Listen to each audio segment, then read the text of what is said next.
Hello everyone, নমস্কার। আমার একটা নতুন ব্লগে তোমাদের সকলকে অনেক অনেক ওয়েলকাম।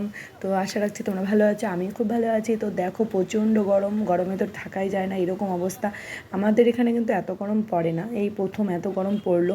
কারণ আমাদের যেহেতু এটা ডুয়ার্সের কাছাকাছি থাকি আমরা, তো সেহেতু এত গরম পড়ে না। কিন্তু এইবার যা গরম পড়েছে, মানে কি বলবো, ভাষায় প্রকাশ করা যায় না, প্রচণ্ড গরম। তো সেই গরমেই কাজকর্ম তো করতেই হবে, সেই কাজকর্ম করতে চলে গিয়েছিলাম আমাদের যে হোম টাউন, আমাদের যে ডিস্ট্রিক্ট কোচবিহারে। তো কোচবিহারে গিয়েছিলাম আর দেখছিলাম রাস্তার পাশে এরকম অনেক লোক আর কি তাল নিয়ে বসেছে, তাল শাঁস বিক্রি হচ্ছে। তো দেখে আমি একটু থামলাম।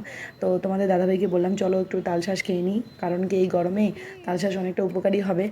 তো তারপর আমরা থামলাম, থেমে অর্ডার দিলাম। আর প্রচণ্ড ভিড়ও ছিল, কারণ অনেক লোকই নিচ্ছিলো, যেহেতু এতটাই গরম তো সবাই খাবে।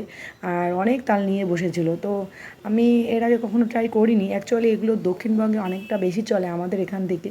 তো যেহেতু কোচবিহারে আমি দেখেছি, তো ভাবলাম যে না, নিয়েই নেই। তারপরে দেখলাম তালটা, তো ওখানে একজন বলছিল যে বড় তালগুলো দিতে না, কারণ কি বড় তালগুলো নিলে ভিতরে যে শ্বাসটা ওটা বাড়তি হয়ে যায়, খেতে ভালো লাগবে না। তো কচি কচিগুলো খুব ভালো। তো আমিও সেই মতো কচিটাই অর্ডার দিলাম।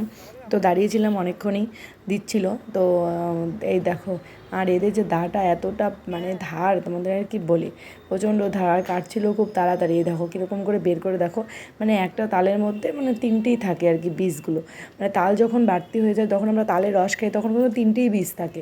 অনেক কম তাল পাওয়া যায় যেগুলোতে দুটো করে বীজ থাকে, এখানে তিনটেই বীজ ছিল। এই দেখো কীভাবে বের করে দিচ্ছে, ছোটো ছোটো রসগোল্লার মতো আর কি, আর সেরমই লাগছিলো খেতে। আরে আমাদেরটাও দিচ্ছিল। আমিও দুটো অর্ডার দিয়েছিলাম যে না, খাইয়ে দেখি কেমন লাগে। তো তোমরা কে কে তাল শাঁস খেয়েছো অবশ্যই আমাকে কমেন্টে জানাও। তো আমার এই ব্লগটা কেমন লাগলো, আশা করছি ভালোই লাগলো। ছোট্ট একটা মিনি ব্লগ শেয়ার করলাম। সবাই ভালো থেকো, সুস্থ থাকো, দেখা হবে আবার একটা সুন্দর ব্লগে। টাটা।